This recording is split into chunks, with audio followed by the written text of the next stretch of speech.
Hi, we're going to take another look at a book that I already covered before. This is Gary Zacharias. I'm doing this time Finding Truth by Nancy Pearcey. This is the Apologist bookshelf. I forgot to announce that. By the way, feel free to contact me, gary.zacharias@gmail.com. And I'd love to hear from you if you have any questions or concerns or suggestions for this podcast.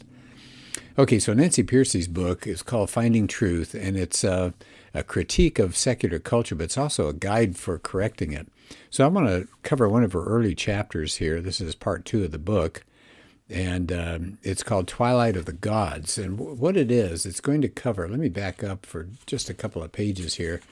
On page 42, she starts talking about several strategic principles for figuring out worldviews and how to make choices and things like that. So principle number 1 is identify the idol. She says everybody who rejects God sets up an idol. So let's start there. What is it that has replaced God? So that's her first principle. Second one is identify the idol's reductionism. That means reducing something from a higher, more complex level to a simpler one, less complex, usually to debunk and to discredit it. Principle 3, test the idol. Does it contradict what we know about the world? I think that's crucial. I want to do a podcast on that later. Does this idol, whatever it is, we'll talk about what they are in a few minutes, but does this contradict what we know about the world? Christianity is the best match for the way things really are, and other worldviews are not. So that's just so important. I like the fact that she's covering that. And then principle number 4, test the idol itself. Another way, does it contradict itself? Worldviews that are not Christian often have logical fallacies buried inside them. And then number 5, replace that idol, make a case for Christianity. So let's just walk our way through that. For this podcast, let's just take that first principle, identify the idol. Okay, so she talks about in her church, she had a lot of questions when she was young, and they didn't get answered. She was really disappointed. And she says she's not alone. They asked kids in a sociological study, some teens, why did you fall away from the religion in which you were raised? About a third said they left the church, you ready? Because of doubts and questions. And says they just didn't get any responses. Too many questions that can't be answered. Well, I'll tell you what, I bet they didn't raise the question or somebody didn't handle it very well, because questions can be answered with Christianity. So her point is that teens are having to navigate their way through just a really complicated series of worldview claims. And she says apologetics, are a way to deal with that. But she says, let's start in. She said, where do we begin? Well, she said, look at Romans 1. What does it say there? That people who reject the Creator are going to create an idol. They've got to have something. So she says the first thing you want to do when you're looking at a worldview is to identify what's its idol. In other words, what did it set up as a God substitute? And she quotes from a critic, Terry Eagleton. He lists several idols of the modern age. So here are some of the ones that have replaced God. Reason, the imagination, nationalism, economics, because of Marxism. And this Eagleton says not believing in God is a far more arduous affair than it's generally imagined. And it's really hard. You take God out of the picture, you got to place something else there. And she says the history of philosophy is largely a history of setting up God's surrogates. So let's take a look. I'm going to go pretty quickly over it. So an idol is just whatever that you have that engages you most deeply and drives your behavior. Everybody believes in something. And she says, atheists always want to say, oh, it's not a belief, it's just a lack of a belief in God. But you got to start somewhere. If you toss God, something else is going to be the ultimate, eternal, uncreated reality that's the cause and the source of everything. So she says, the question is not what's your starting point? Is it secular or is it religious? That doesn't matter. It's just what claims stand up the best to testing. And that's what I want to do in a future podcast. She says, actually, everybody's got faith. We all believe there's something on which everything else depends. And so that's what we're going to look at. So she gets into religions, and she talks about things like pantheism and paganism and things like that that have all sorts of qualities that are different than we would think of as a religious feature. And she says, the one thing that's shared by all religions is not whether they believe in God or not, or how moral they are or not. She said they all acknowledge something is divine.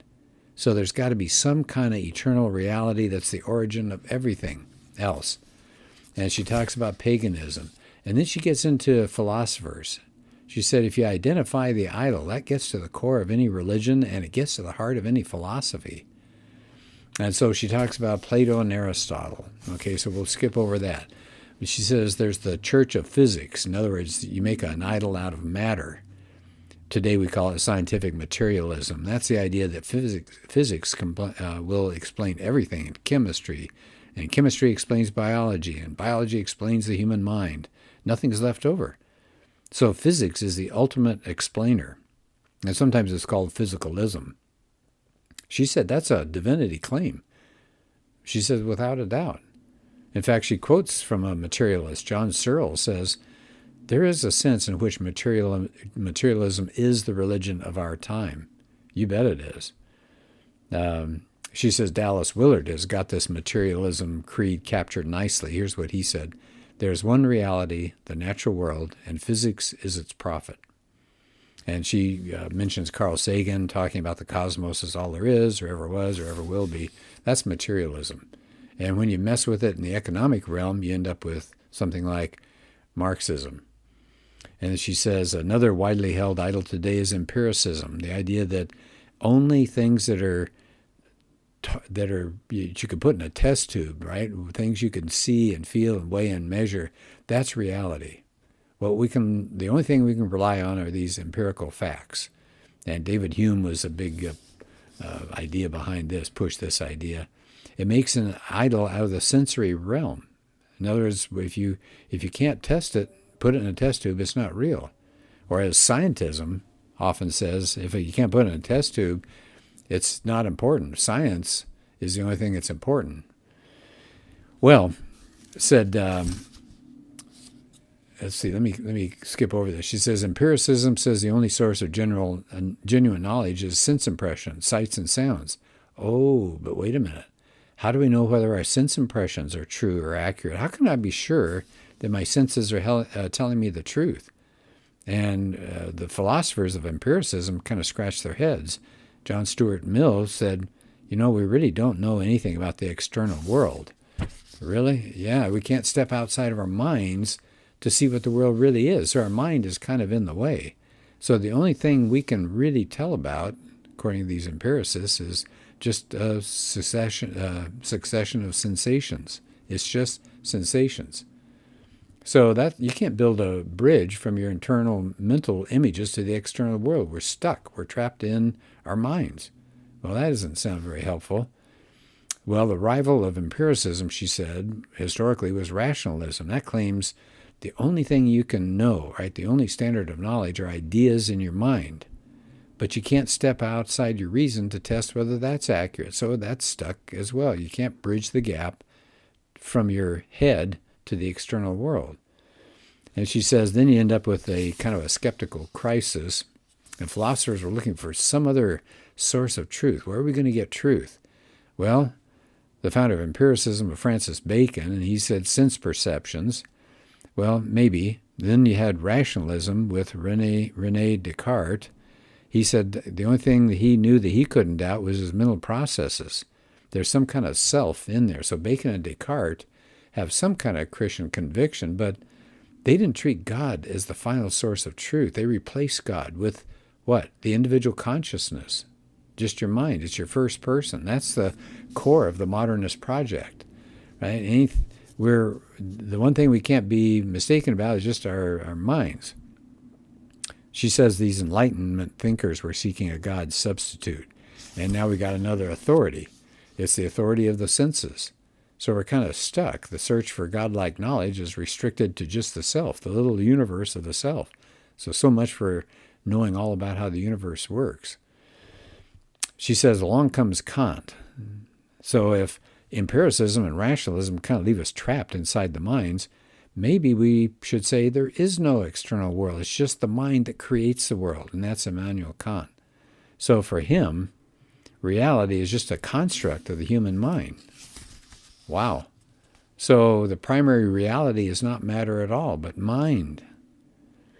And the label for this view about the mind is called idealism. In other words, the ultimate reality is the realm of ideas. So kind of confusing, isn't it? If you say idealism, people think you're talking about having high ideals. No, it says the ultimate reality is ideas. It's the mental realm. So forget the external world. So it's not God that's playing the role of the divine for Kant and Descartes and Bacon. It's the human mind. Well, is that good? You're trapped, again, within the mind. So along come the Romantics. And here I am. I'm a English major, so I loved reading the Romantics, whether it was Coleridge or Wordsworth or Keats, people like that. For them, they thought about that. They said, if the mind is the power that puts order into the world, it creates order from chaos, then what does that make the artist or the poet? He's not just a scribbler or a writer. He's a creator. So the ultimate foundation for truth is not really the senses or reason. It's the creative imagination. So that generates the ultimate truth. So then the artist becomes known as the prophet or the visionary. Wordsworth said his spirit had been clothed in priestly robe, and he said it was singled out for holy services. So here goes the Romantics. Well, he says, go back to Pearcey here. She says, so principle 1 about identifying the idol is to find out what is it that's the alternative to Christianity. And she says, Christianity doesn't start with anything in this world. It starts with the Creator. So it's not limited like these other philosophies are. They keep getting stuck with just the mind. It says you don't have to reduce all of reality like you do with these other things. She says you and I are limited in our own individual perspectives, but we have access to the perspective of eternity, thanks to God. And then toward the end of the chapter, I like what she says here. She said, these counterfeit gods, they are within creation, aren't they? The people are looking to this world, or their minds, as the ultimate idol. But because it's in this world, that's what God created. So some of these idols are actually going to have some truths within them. So I'm glad she pointed that out. So it's not like we're right and materialism is totally wrong, or Christianity is right, rationalism is wrong. She said, no, materialism is partly right because God did create a material universe and pronounced it was good.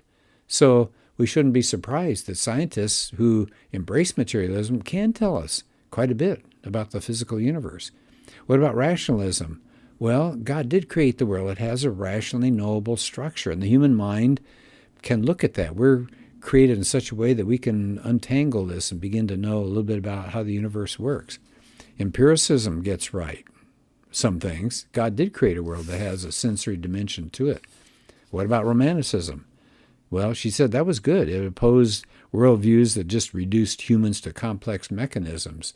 It focused on human creativity and human freedom. Well, that's because we're made in the image of God. So I like this. She says a biblical worldview helps Christians to approach every viewpoint with a free and respectful attitude. There are some truths there, knowing that almost every perspective has something of value. But we can also make the case that whatever is genuinely good and true has its true home within Christianity. That's powerful, isn't it?